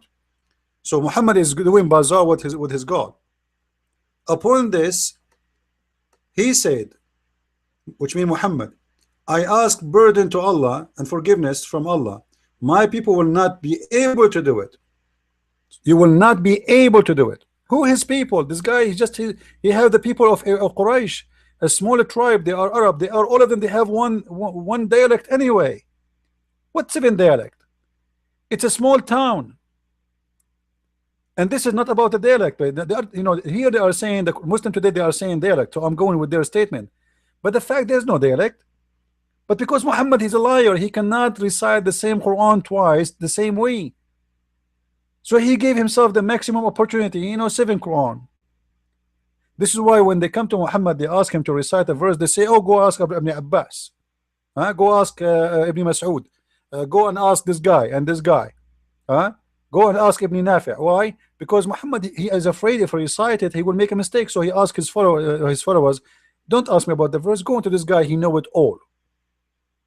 Muhammad himself, he do not know how to recite it again. So he come with the excuse of the 7 letters in order to cover his scam and why he cannot recite the Quran in the same way. So he keep asking Allah to send the Quran in more dialect, as you see in the front of you in the story, until Allah, he gave him the Quran in 7 dialects. And supposedly now the Muslim, they understand it. And as long Allah, he's saying that my people will not be able to do it. If it is 2, if it is 2 Quran, if it is 3 Quran, if it's 4 Quran, it's 5 Quran, it's 6 Quran, it have to be 7. So why we don't have the 7 Quran today, and how the Muslim can comprehend the Quran without having the 7 Quran? If Muhammad saying that the Muslims cannot do it with 1 Quran, I demand the 7 Quran today. Any Muslims can give us the 7 Quran? I'm not going to question no more the goat who ate the Quran. I'm not the question to Umar al-Khattab. He said the Quran was 1,025,000 letters, which means more than 80% or 75% of the Quran is gone. Forget about all of this. I want the 7 Quran. Where are they? There's nothing is called dialect. Trust me, there's nothing is called dialect. It's a lie. But because Muhammad, you see, Muhammad, he is a prophet on a tribe, small tribe. All his people, they speak the same language. You know, Muhammad was not, you know, like during his time, he was not really expanding that much. Islam expand after Muhammad death. The only one from his people who they are not from his people, it was Salman al-Farisi. He is a Persian and he learned Arabic. And Muhammad did not give Salman the Farisi, the Persian, did not give him Quran in Persian. So all of this Quran is in Arabic still. So what dialect? It doesn't make sense.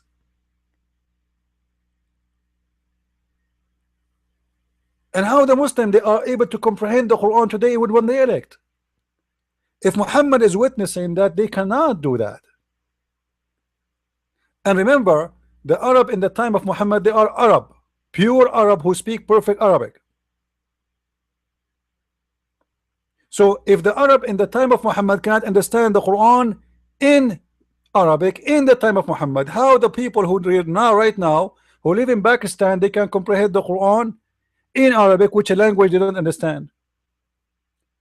Allah, He is willing to give the Quran in 7 dialects for Arabic, but He is not willing to give it in 1 dialect to the Pakistani, to the Indian, to the Chinese. Are you getting my point? So obviously the whole story was a scam, and the whole story is just to fool people around and make them believe that Muhammad is a prophet, because he keeps saying things he cannot repeat twice. And the easiest way to say that God, He sent me the Quran in 7 ways. So when you see me saying something it doesn't match what I said yesterday, then I will not be exposed. And and here you notice, by the way, if you remember the hadith I showed you about the 2 guys who they are reciting the Quran in 2 different ways. There is something very important, maybe you did not notice, that those 2 guys, they never heard Muhammad saying that there is Quran sent in 7 letters, otherwise they will not fight over it. Correct? Which means Muhammad, he never mentioned this until he got to be exposed. How come Muhammad never mentioned that until they fought in front of him, that we received Quran, we heard the Quran to you from different way? And Umar ibn Khattab himself is witnessing that, which means even Umar ibn Khattab, he never heard Muhammad saying that the Quran sent in 7 letters. But when Muhammad exposed, he come with the story of the 7 letters. And maybe you notice always when you speak to a Muslim, he said to you, you cannot understand the Quran unless you speak Arabic, correct? I'm sure many of you heard it. Now I speak Arabic, and seriously, honest to God, I don't understand the Quran, because this book is a stupid book. If you go and examine the Quran, you will see stories that nobody have any ideas what those stories are talking about, and there is no connection between the verse before it and the verse after it. And in the best scenario, you will find the Quran, because it's an empty book, it's someone repeating himself like a crazy man, like a drunk guy. I will give you an example.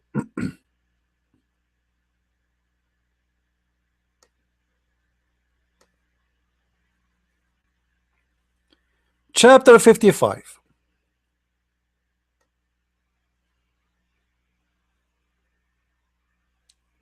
Read with me this verse. I hope it's clear for you on the screen.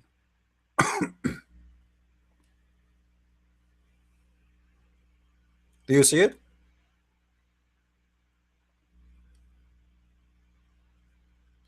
This is chapter number 13. Sorry, this is chapter 55, verse number 13. All right? But look, this is verse number 16. It's the same verse. This is verse number 18.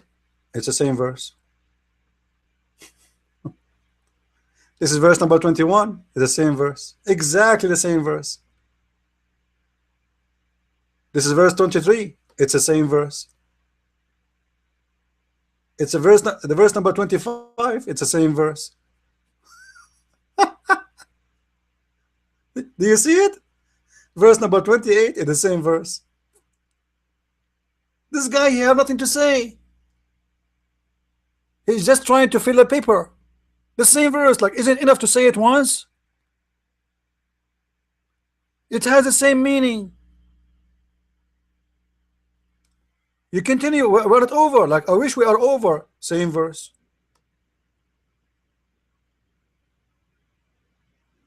Same verse.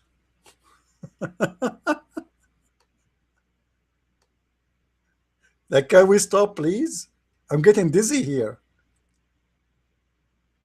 Same verse.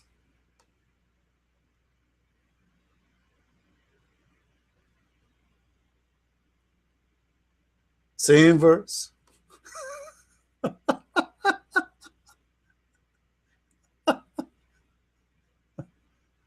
Should I stop, guys?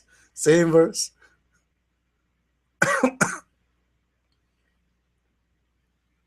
Same verse.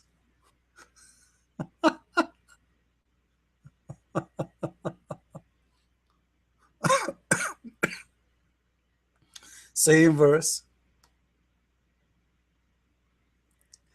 I mean, sorry.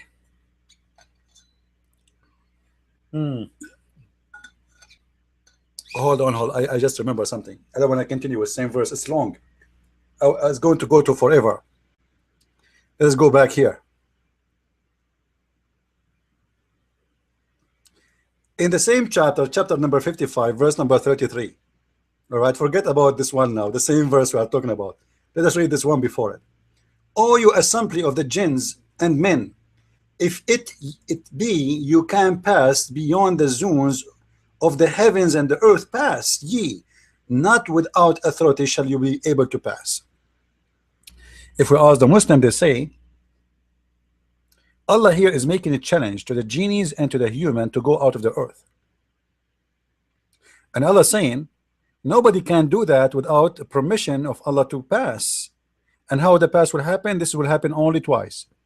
Either to the prophets, like Muhammad when he went to the seventh heaven in the top of flying donkey, or when people they go to heaven. That's it. But what happened? What happened, my friend, when the Soviet Union they sent the first spaceship to the sky? Allah challenging mankind to pass the zone of the earth.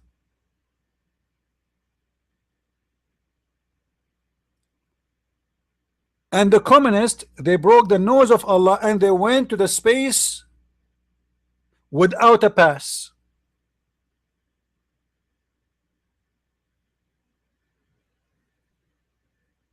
And then the American did it.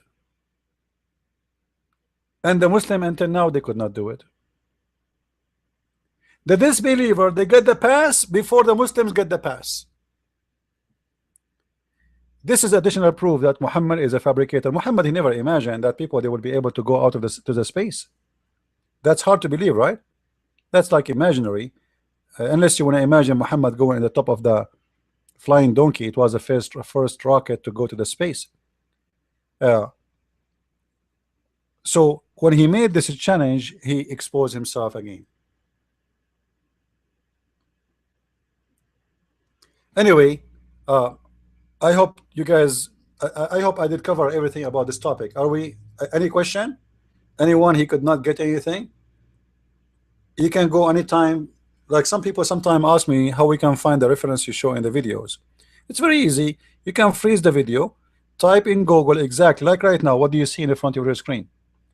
Try to type 3 words of them exactly as you see them in the screen, and you will find them in Google. Are you getting my point? Any reference you see in my screen, you can find it in Google. Just type it exactly as you saw it in my screen. Freeze the screen, the video, type it in Google, and you will find it. This is always you can do when you are looking for a reference I just showed you. So I hope that's you know, you guys you have a good learning for today about this topic. And when a Muslim he says to you the Bible is corrupt, tell him you are talking about the Bible of Allah, and the Bible of Allah is corrupt. We have no problem with that. And your God Allah got screwed. He is used to it. He sent 124,000 prophets, and all their books are corrupt. So your God is a loser. It's the same as someone you give him $124,000, and then he says to you, "Hey, I saved $1." Well, you are a loser. Losing $124,000 and saving $1, that means you are a big loser.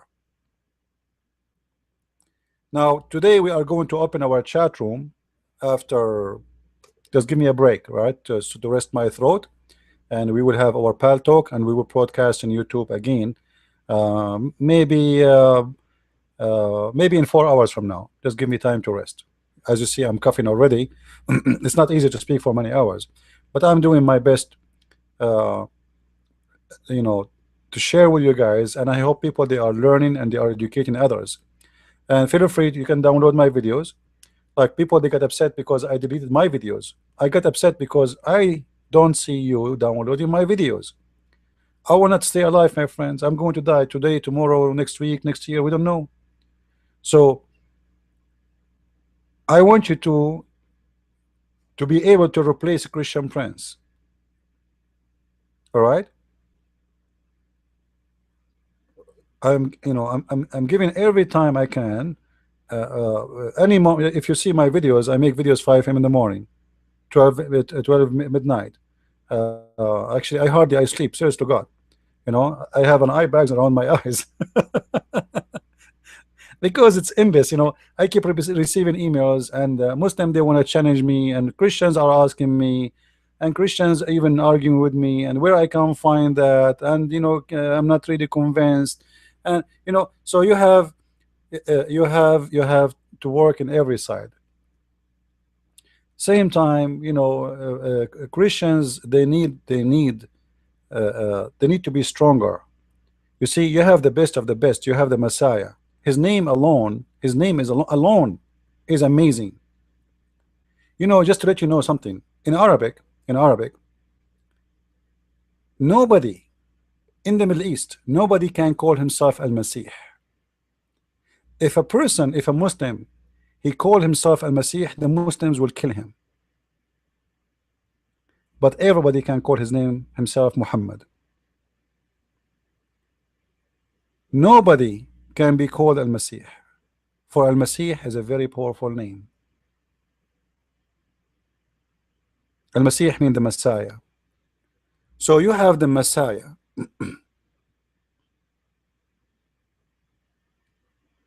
You have the Messiah on your side, and that's equal to any army in the world, and the whole world cannot be against you, cannot do anything to you. So you need to be strong, but in order to be strong, you have to arm yourself with knowledge, not with ignorance. Ignorance, my friend, is the most and big problem a human being suffer from. The Bible says, my nation destroyed because of their ignorance. So don't let ignorance destroy you. Muslims, they have a power over you if you are ignorant. Only if you are ignorant. But when you are educated, nobody can overcome. What do you have? Because you have the truth. You have the Messiah, and he is the truth, and you have the knowledge, which means your knowledge will be supported by the wisdom of God, and you will be able to answer.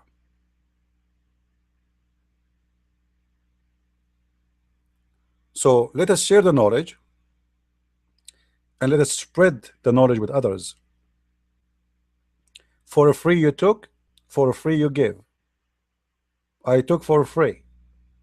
The Lord, he blessed me with knowledge, and I share it with you as I receive it. So please help me, and if any of you would like to invite me to your church, to conference, I will be so happy to do so. And again, just to remind you, I do it for free. I do it for free, which means if your church is a poor church, there's no worry. I'm willing to sleep in the couch. Just invite me. I'm not like those guys who will ask you to reserve for me 5 stars hotels and rent a car for me. It's for free. If you give me a couch in the church, I will be honored to sleep in the couch in the church to serve God. We are not doing it to serve ourselves. We are doing it to serve the Lord. So help me so we can help others. And I want to say thank you for being here. please subscribe to our channel. And again, we will be in YouTube today. We'll broadcast and we will be in Pal Talk. Let us say at 4 o'clock, 4 p.m. New York time exactly. All right. So those who want to follow us in YouTube, we will make a new broadcast in 4 hours from now, and we will be in Pal Talk at the same time. Now, Pal Talk is a program you can you can download, and you can join us if you feel like if you are interested. Now we have a Facebook page. If you like, you can subscribe to our page there. Maybe this is a good way to follow up with us, because always when we open the room, I pause there and I say, guys, I'm going to open in 5 minutes or 10 minutes, or the room is open right now. All right. So this is the Facebook page for those that are interested, and we have a Twitter page too. If you are on Twitter, you can follow us. All right. This is our Facebook. Now somebody saying, if you can share in the info uh, the reference you give. My friend, as you notice, I don't prepare the reference in my head. So I search for them in front of you, and I get them in front of you. Someone else will not be able to do so. Most of those people who speak about religion, they prepare the reference, they have it in front of them, because they are copy paste. So for me, I don't have them no more. As you see, I'm just searching, and I know the reference I'm looking for. I know exactly what I want. I know how to find it. So I don't have them in front of me, so later I can pause them for you. Maybe next time, if you do it, ask me in the text for the reference before I flip the page. That will be better. I will post it for you before we change. You know what I mean? Like if there is a link you like me to post, because as you see, we are changing. We don't. I cannot open like 100 pages in my screen. This is why we keep flipping. Now this is our Twitter. For those who they are interested, let me post it for you. Uh, this is my Twitter.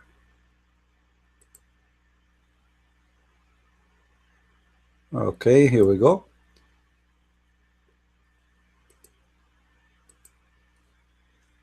If you have a Twitter account, you can follow us there too, because usually when we open our podcast, our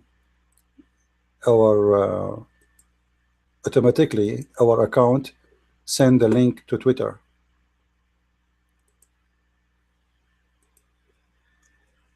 All right. This is our Twitter account. All right. So thank you guys for being here. Be with us at 4 o'clock exactly, 4 p.m. New York time, which means after almost 4 hours from now. I just need a break from what we did today, and we will be in Pal Talk, and we will broadcast again in YouTube. So you have one of two choices. If you cannot get to Pal Talk, you will be able to watch us in YouTube. Now in YouTube, we might not be able to broadcast right away. We wait until people they gather, and then we start broadcasting. So you have to have patience a little bit.